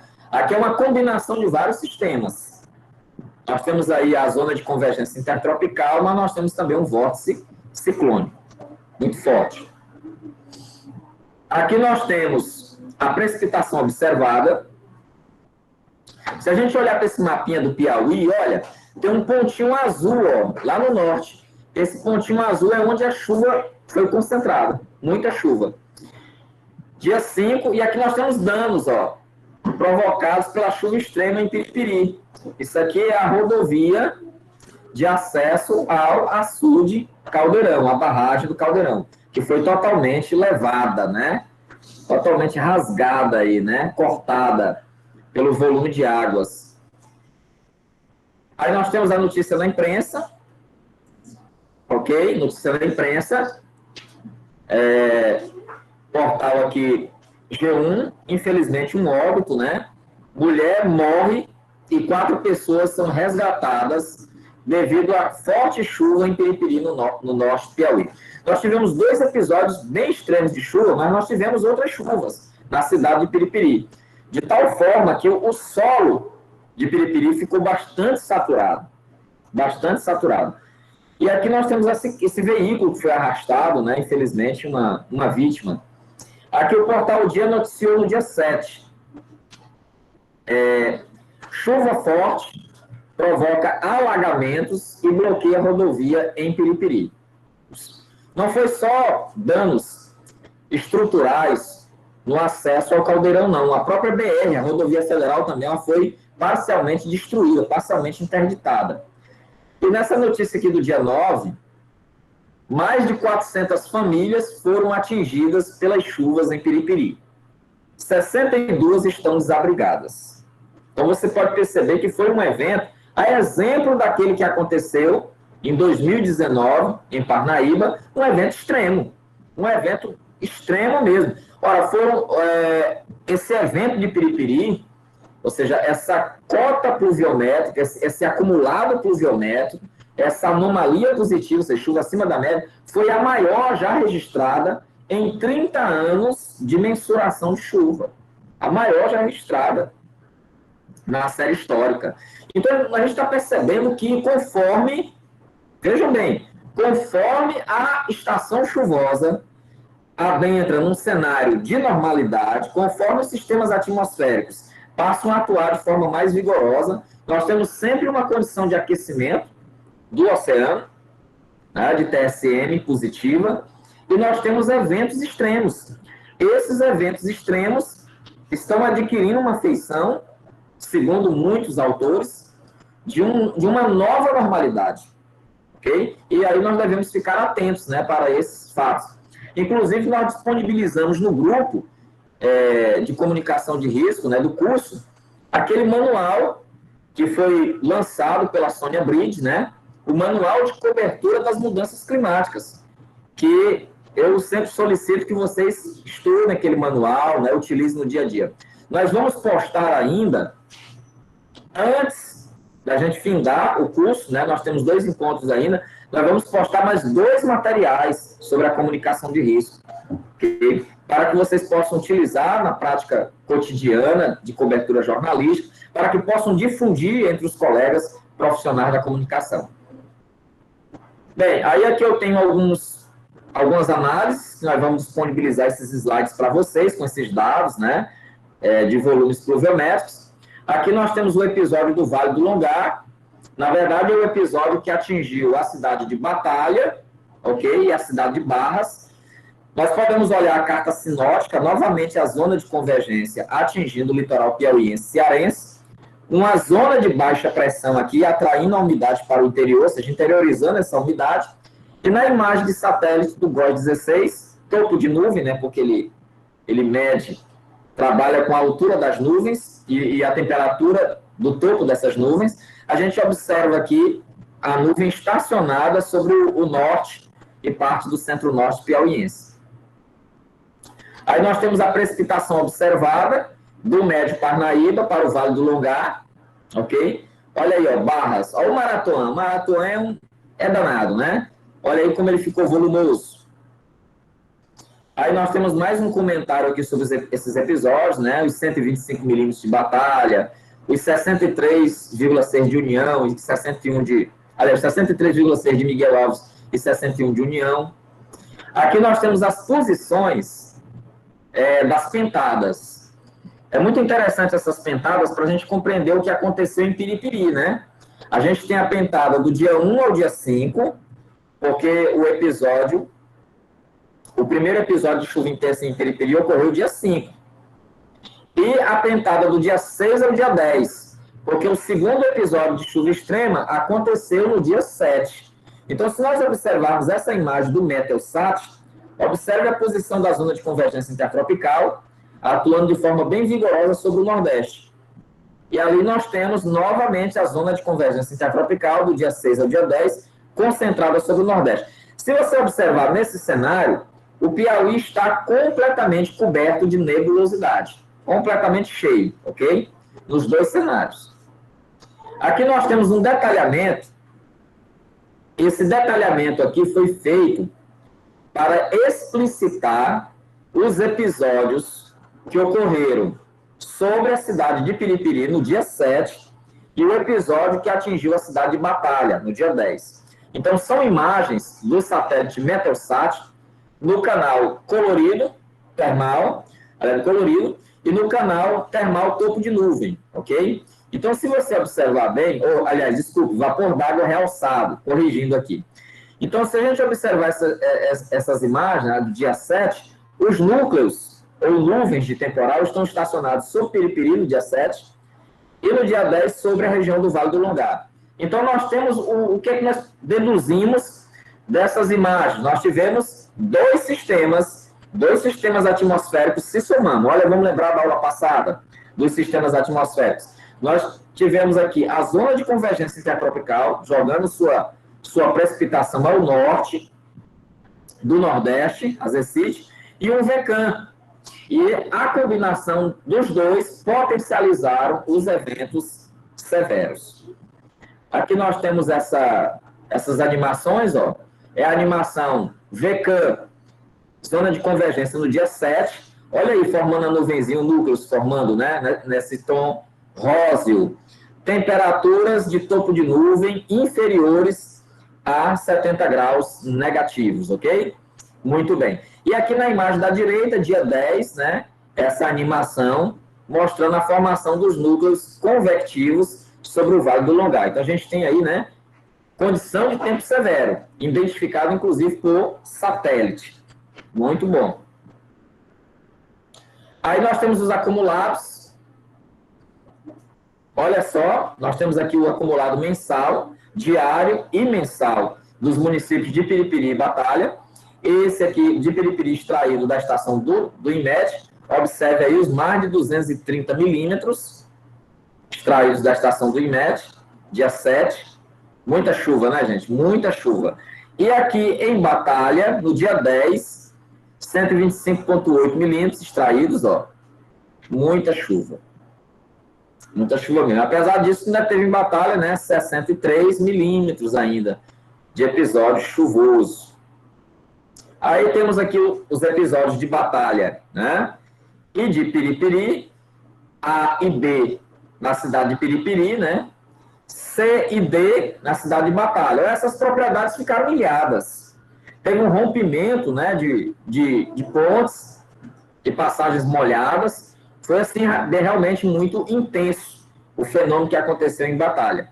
Apesar do volume ser relativamente menor do que aquele que caiu sobre Piripiri. Ok? Aí nós temos o evento de picos, a imagem de satélite, né, com nuvens carregadas sobre o sudeste piauiense, vocês observem aqui, né?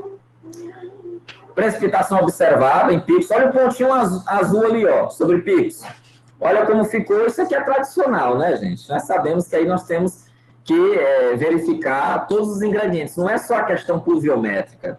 Existe também a interferência do homem, né, sobre o espaço. As próprias especificidades do sítio urbano picoense. Ok? Aí temos dados, né, sobre os municípios. Estou repetindo aquilo que eu falei anteriormente. Aí nós temos o episódio do sudoeste, né, e do norte piauiense. Olha aí as manchas avermelhadas, né? No Vale do Longar, no Médio Parnaíba e aí na faixa serradeira. E aí o episódio de Currais, né? Olha só, esse episódio de Currais, ele é muito significativo. Nós estamos trabalhando aí, né, coletando dados. O que mais chama a atenção nesse episódio de Currais é porque a rede de estações, eu quero que vocês olhem para esse mapa de precipitação observada, ele não tem os dados de Currais. Por quê? Porque não tinha estação. Não tinha estação federal, nem estadual medindo. Infelizmente, nós não temos esse dado aqui. Nós temos que buscar em fontes indiretas, em fontes secundárias. As nossas fontes primárias não. Então, vamos ter que recorrer aos dados produzidos pelos fazendeiros e para os efeitos produzidos pela enxurrada, ok? Material fotográfico. E aí nós temos essa imagem assustadora. Observe que a estrada foi totalmente carregada pela força das águas. Existem vídeos, existe uma série de materiais produzidos por particulares, mostrando a intensidade disso, né? Aí temos as matérias. Olha só como é interessante. Matéria do G1. Enxurrada destrói rodovia em Serra, no sul do Piauí, e deixa pessoas feridas. Uma situação angustiante. Angustiante. Olha essa matéria de um portal local, o portal Gurgueia, extremo sul, né? Currais. Forte chuva destrói estrada e causa pânico na Serra da Laranjeira. Muitos veículos, né, tombados, arrastados e tudo. Agora, o que é mais interessante é essa última matéria aqui, que eu vou dar uma alfinetada. Essa última matéria aqui, ela tem um errozinho, um erro bobo, né? Carro é engolido por cratera. Começa pelo título que já não é muito apropriado. O carro engolido por cratera no Piauí. E clima não deve melhorar. Onde é que está o erro, né? Onde é que está o erro aí? Onde é que está o erro da matéria? Alguém pode se pronunciar? Carro é engolido por cratera no Piauí e clima não deve melhorar. Podem se pronunciar no áudio.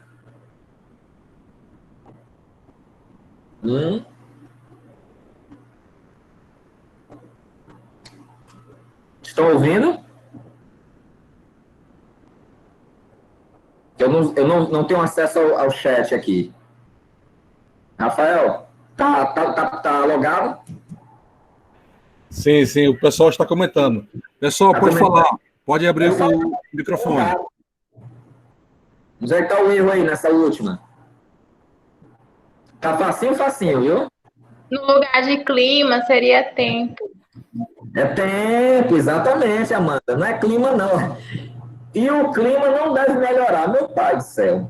É o tempo. Gente, por que eu não iria expor nenhuma matéria aqui, nem questionar nenhuma matéria feita por nenhum profissional, se não fosse esta aqui, porque esta matéria não foi publicada por um veículo de comunicação convencional. Esse foi publicada por um veículo especializado em análise do tempo e em análise do clima. Canal Rural. Canal Rural.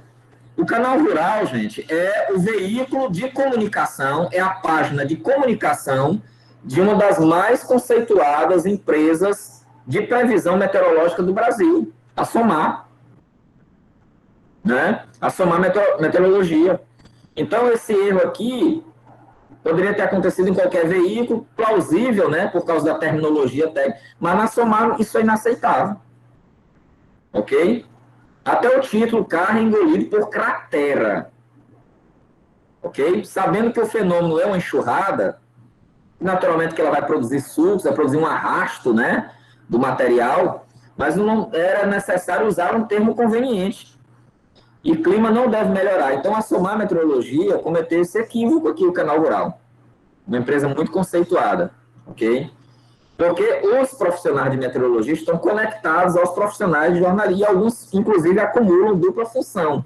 São jornalistas e meteorologistas.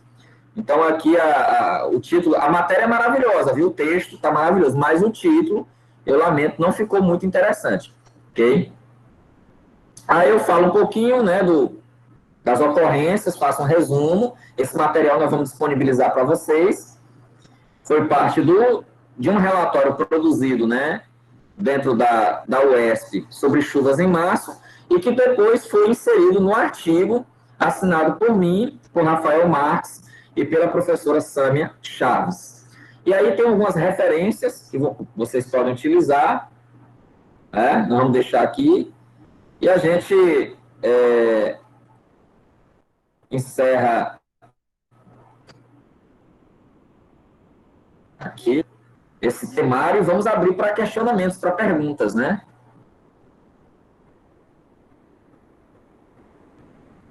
E aqui, se ele...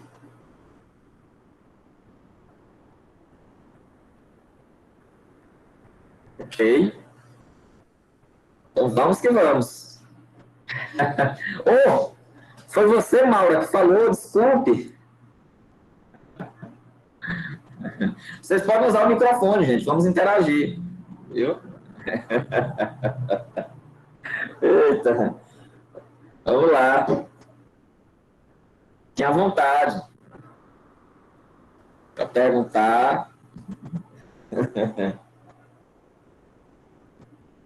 Eita.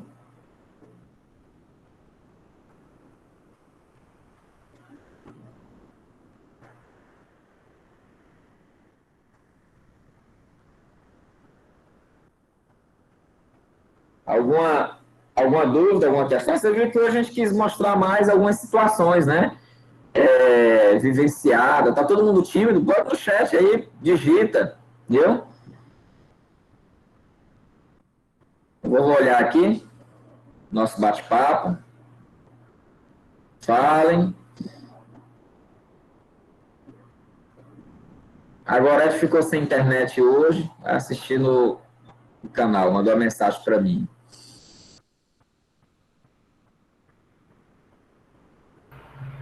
Professor, o Gil Oliveira. Ô, meu querido Gil. Eu já falei para o senhor que eu sou fascinado nessa questão de rádio, de tempestade. Professor, aquela termologia que é comum dizer aqui, que é a Chapada do Corisco.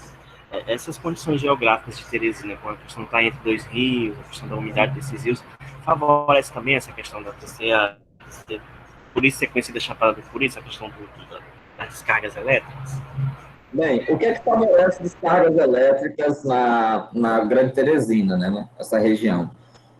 Historicamente, nós somos um corredor de passagem, aliás, nós somos uma área de passagem de um corredor de umidade, né? Quando a umidade da zona de convergência intertropical ela adentra o estado do Ceará, o litoral cearense, ela vai sendo canalizada por passagens que existem na cuesta da Ibiapaba, que a gente, grosso modo, chama de Serra Grande, né? Mas é uma cuesta. Então, essa umidade canalizada vai formar as nuvens de temporal entre Pedro II e Piripiri, entre Castelo e Crateús, entre Campos Sales e Picos, e essas nuvens vão se espraiando, vão se distribuindo ao longo do estado do Piauí, na temporada de verão. Como é um corredor de umidade e formam-se as nuvens, a gente já tem mais de 50% do que é necessário para ter descargas elétricas. São nuvens evoluindo por convecção, que é convecção. A umidade ascende, ela sobe, né? Sobe e forma nuvem, condensa e forma nuvem. E aí, o que precisa para as descargas acontecerem com intensidade? Temperatura, a combinação de umidade e temperatura. Às vezes as pessoas advogam que o termo chapada do Corisco, ou seja, pela chapada, pela condição topográfica, pela condição do relevo, favorece as descargas elétricas. Não, o que favorece as descargas elétricas é justamente esse plus de calor, esse aquecimento do ar atmosférico, junto ao movimento dessas nuvens, em que você tem cargas elétricas contrárias. Você tem cargas elétricas no topo da nuvem, no interior da nuvem com uma polaridade diferente e na superfície com outra polaridade. Então, geralmente você tem positivo, negativo, positivo. Ou negativo, positivo, negativo, invertendo. Então, essas cargas elétricas opostas no interior da nuvem, na superfície, fazem um deslocamento, porque os opostos se atraem, né? E aí você tem a descarga elétrica, que pode ser nuvem, solo, solo, nuvem ou intranuvem. Então, Teresina é favorecida pelas descargas elétricas por causa dessa condição térmica da cidade, que foi se ampliando com o decorrer dos anos, né, face ao crescimento, e aí nós temos essa concentração. Inclusive, nós somos a segunda capital, com maior, segundo o ELAT, que é um órgão de monitoramento do rio, a segunda capital do Nordeste com maior concentração de descargas elétricas. Perdemos para São Luís, que é praticamente pré-amazônica. Porém, nós perdemos aqui para Timon, né? A cidade de Timon tem mais descargas elétricas do que Teresina, né? Por uma característica bem geográfica. Mas esses dados, eles são atualizados ano a ano, viu? Então, o termo Chapada do Corisco, ele tem um quê de veracidade em face do que os tropeiros, os viajantes, os rancheiros, os exploradores, os bandeirantes e povoadores chegaram aqui e viram uma quantidade anormal, majorada de raios. Porém, Teresina perde para quase todas as cidades do norte. Perde para Barras, perde para Esperantina, para Luzilândia, para Campo Largo, para Buriti dos Lopes, ou seja, essa região do norte tem muito mais descarga elétrica, perde para Piripiri do que Teresina.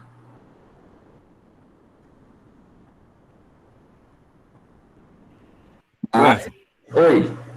Parabéns aí pela dinâmica, bacana demais, tá bom?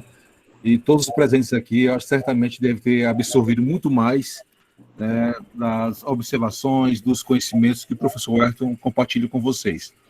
Ayrton, eu gostaria só de somar com você as suas discussões. Eu posso compartilhar aqui uma demanda aqui para vocês, pessoal? Posso, Ayrton? Pode sim, fique à vontade, professor. Se consigo aqui colocar aqui. Só um momento, tá? Uma dinâmica que o Ayrton colocou e falou sobre essa questão das estações no estado do Piauí, né? Umas são do Semadem, outras são do IMET, tá bom? Ayrton, lembra daquele trabalho que a gente estava começando a fazer? Estamos a fazer das estações, sobreposição de estações. Isso. Eu vou tentar colocar bem aqui. Eu acho que interessante, gente, viu? Vocês estão visualizando, estão? Não, só te ouvindo. Ainda Agora, não. E agora, estão visualizando? Agora sim. Agora sim. Gente, olha só, tá perfeito, não tá? Feedback. Sim, Tá... tá nítido. Gente, olha só, aqui é um mapa que a gente estava começando a fazer um trabalho junto com o Ayrton, né? Tá lá, organização, o Marques e o Costa Sobrinho, né? Que é o professor Ayrton e eu. Só que a gente está ainda na parte inicial de discussões, né, Ayrton? Aquela dinâmica lá de uma outra produção, né? Exatamente. Estações meteorológicas do IMET e outras estações pluviométricas do Semadem, no estado do Piauí. Do lado esquerdo, há um mapa, na verdade, com as estações do IMET. E do lado direito, as estações do Semadem, tá bom? Do lado esquerdo, verde escuro, IMET, e do lado direito, verde claro, as estações do Semadem. No entanto, as informações foram apuradas diretamente no site da ANA, né, no portal Metadados da ANA, Agência Nacional de Águas, onde eles comportam, na verdade, várias informações também das estações meteorológicas e estações pluviométricas, tá bom? Só que elas não estão totalmente atualizadas. O Ayrton tem essa informação muito mais atualizadas. Mas aqui é apenas para compartilhar com vocês o quantitativo e a espacialização dessas estações no estado do Piauí. O Ayrton pode até complementar aqui o mapa, né, Ayrton? Do esquerdo, as estações do IMET, e do direito, do Semadem. E atenção, eu vou complementar posterior a questão da informação sobre o Currais. O Ayrton citou isso, né? Nenhuma estação próxima, na verdade, tem em Alvorada do Gurgueia, tem o do Suí, tem Bom Jesus. No entanto, elas não funcionam de forma como deviam funcionar, ou deveriam funcionar, tá bom? As estações de Uruçuí ou de Alvorada do Gurgueia de Bom Jesus. E Currais fica do lado acima de Bom Jesus, tá? Mas mesmo assim, as estações não funcionam como deveriam funcionar, não, Ayrton? Exatamente, né? Nós temos, queridos profissionais, hiatos, vazios, né? Vácuos, vamos dizer assim, no que diz respeito à cobertura dos eventos pluviométricos, dos volumes chuvosos e de outros dados que são importantes, como insolação, como velocidade do vento, né? Olha, você percebe que o Piauí é um estado com grande potencial eólico e com grande potencial para energia solar, mas nós não temos uma rede pública de monitoramento. Nós não temos uma rede pública de monitoramento das variáveis como radiação, insolação e anemométrica, vento, nem temperatura. Então, existem algumas estações operando, as federais, sobretudo federais, que é a do IMET, algumas que não estão aqui nesse mapa, que nós vamos preencher, algumas que nem sequer funcionam. O caso de Campo Maior. Campo Maior está instalada, mas está quebrada desde o ano passado, ok? Dentre muitas. Picos, por exemplo, tem 2 estações, só funciona uma, né? E se a gente falar das estações do Semadem, além das estações que foram colocadas aqui pelo Rafael, que são os pluviômetros digitais, nós temos as estações Aqua. Essas estações Aqua, elas são parte de... obrigado, professor Francilio, pela participação, viu? A próxima, o professor Francilio vai dar um show aí. E nós temos essas estações Aqua que são parte de um convênio, né, especial do Semadem. As Aqua só trabalham em municípios do semiárido, viu? Depois a gente coloca elas. Mas, de qualquer forma, ainda há um vazio. Ainda há, principalmente no sul do estado, é lamentável, o sul do estado é totalmente carente dessa tecnologia. E creio que esse trabalho, ele vai ajudar a elucidar essa questão, a sensibilizar autoridades, órgãos públicos, né, gestores, sobre a necessidade de investimento em sistema de monitoramento, né, que a gente sabe como isso repercute na vida das pessoas e na vida dos agentes produtivos. Wellington, Oi. olha só, essa demanda aqui, gente, olha só, o Wellington citou o caso de Currais, não citou? Pessoal, isso aqui é um mapa, na verdade, de pisometria, é um mapa, na verdade, de altitude relacionado ao relevo, citando a questão que houve em Currais, né, aquele evento extremo que escavou totalmente, a palavra é essa mesmo, escavou literalmente toda a pluviometria, toda a precipitação de forma feroz, veloz, escavou realmente o solo em um local determinado, na chamada Serra das Laranjeiras, no município de Currais. Então, isso aqui é um mapa de relevo, né, colocando tecnicamente um mapa de pisometria, colocando as altitudes, né? Então, as linhas em preto, se vocês verem, demonstram justamente os possíveis canais de drenagem, tá bom? Então, aquele local, daquela imagem que o Wellington colocou, que eu vou compartilhar mais imagens com vocês, na verdade, foi e é uma estrada, na verdade, é uma BR, né, Rodovia Federal, constituída, na verdade, dentro de uma depressão, dentro de um canal de drenagem natural. Então, era óbvio que a qualquer ano desse, haveria qualquer chuva, né, de velocidade específica que poderia arrancar qualquer pavimentação naquela região. Isso porque, onde tem essa linha amarela, podem ver, é a delimitação justamente da altitude, que varia de 186 metros, mais ou menos, na verdade, de 250 metros, varia até 718 metros. É uma chapada onde o cultivo, né, de soja e milho no município de Currais. Então, toda a rodovia onde houve aquela escavação foi feita, na verdade, em um talveg. Talveg justamente é a cota mínima, né, de passagem de água, de qualquer drenagem, né, de qualquer passagem de água que for necessário. Então, isso demonstra muito bem a questão da falta de planejamento de uma rodovia dentro de um talveg, onde que qualquer ano poderia ocorrer qualquer tragédia. Por exemplo, eu ampliei o mapa esse aqui é um mapa um pouco menor, né, de maior detalhe, tá bom? Então, uma escala maior por causa dos detalhes. E aqui, justamente, reduzir os detalhes para ter a visão total da área. Desde do canal de passagem da bacia do Rio Gurgueia, então esse aqui, o canal, né, em azul, é a bacia do Rio Gurgueia, tá bom? E a linha em amarelo, vocês podem estar visualizando, que é justamente na passagem da estrada da rodovia, onde houve aquele incidente na Serra das Laranjeiras, porque é uma chapada, na verdade, no município de Currais. Tá bom? Mas essa aqui é uma imagem do Google, né, uma imagem, uma ortomosaico, tá certo?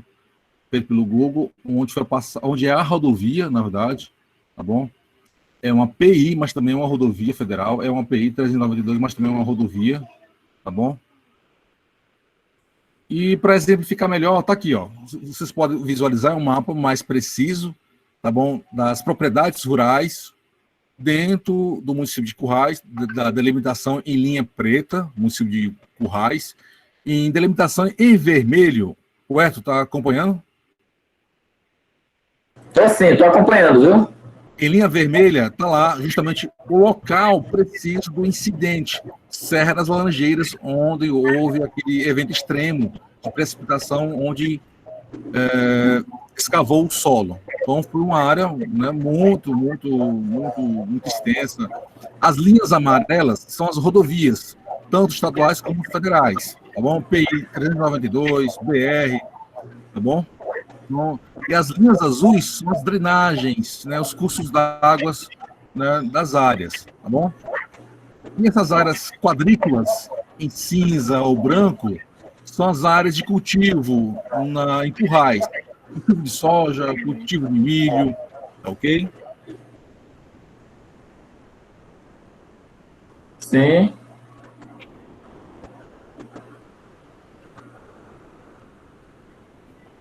Gente, bacana, né? Mas assim, é só para Muito bom, muito bom. só para complementar, Weto, é só para fechar um pouquinho aqui. Desculpa aí, viu, gente? As minhas crianças aqui. Tá bom? As minhas estão agora há pouco aqui comigo. Olha, vocês tiveram a oportunidade, acho que eu vou colocar aqui no grupo os links das notícias da época aí. Vocês vão ficar impressionados com o que aconteceu lá. Né? Assustador. Ué, você tá vendo aí? Só vocês estão ouvindo? Ah, olha aí. Nossa. Gente, brutal. Pessoal, isso aqui é em Currais. Março de 2020. Agora, esse ano, tá bom? Pode ver que é uma área, né, cheia de elevações, o relevo é bem significativo. E aí, onde está esse carro totalmente soterrado, tem essa pessoa, é onde era a parte da estrada. Aí o carro está... A estrada, ela elevou por causa da quantidade de sedimentos carreado, né, pela lama e pela chuva, né? Olha só, esse é o tal VEG do Vale, onde era uma estrada. Olha só a formação. Isso é o estrago que a chuva causou. Olha só a formação, olha só. Rochas expostas, vertentes, um morro totalmente em erosão por causa da alta precipitação. Né, Werton? Exatamente, Rafael. Gente, isso aqui foi compartilhado por uns portais de notícias lá da região também. Vocês podem visualizar, essa imagem aqui é perfeita. Lá embaixo, aquele carrinho, vocês podem visualizar? Vocês podem visualizar bacana? Lá embaixo, o ponte branquinho, um carrinho lá, é uma picape, tá bom? Entre as formações, entre as elevações e a estrada, o que era, que não devia ser, né? É o estrago que ficou. Olha só a altura, né? O desgaste da estrada, tá bom, gente? Então, isso que é a velocidade, desculpa, que uma chuva de altos graus, né, de alta precipitação pode ocorrer, tá bom? No local. Aqui são alguns funcionários da época, de algumas empresas, né, do pessoal das fazendas também. Né? Olha o assoalho, né? Parece que ficou só o lajeiro mesmo, viu? Rapaz, lavou ainda. Não era uma estrada, rodovia de asfalto, era apenas de pissarra, né, de chão batido. Mas a chuva varreu tudo mesmo. Olha só a altura, do estrago que deixou. A Ana Cristina está perguntando quando foi isso. Foi em março desse ano. A data, eu não lembro agora no momento, tá bom? É do dia 24 para o dia 25. Começou a chover dia 24, exato, de março.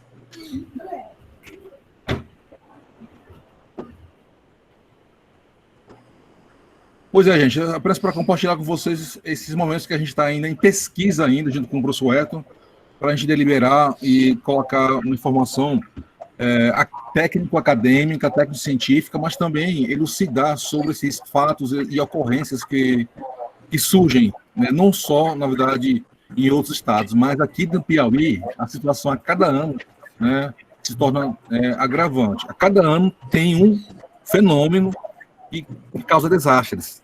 Todo ano, vocês podem ver, nos últimos 5 anos, todo ano tem um desastre. Natural ou não, mas é um desastre. Valeu, Edson. Obrigado aí. Querido.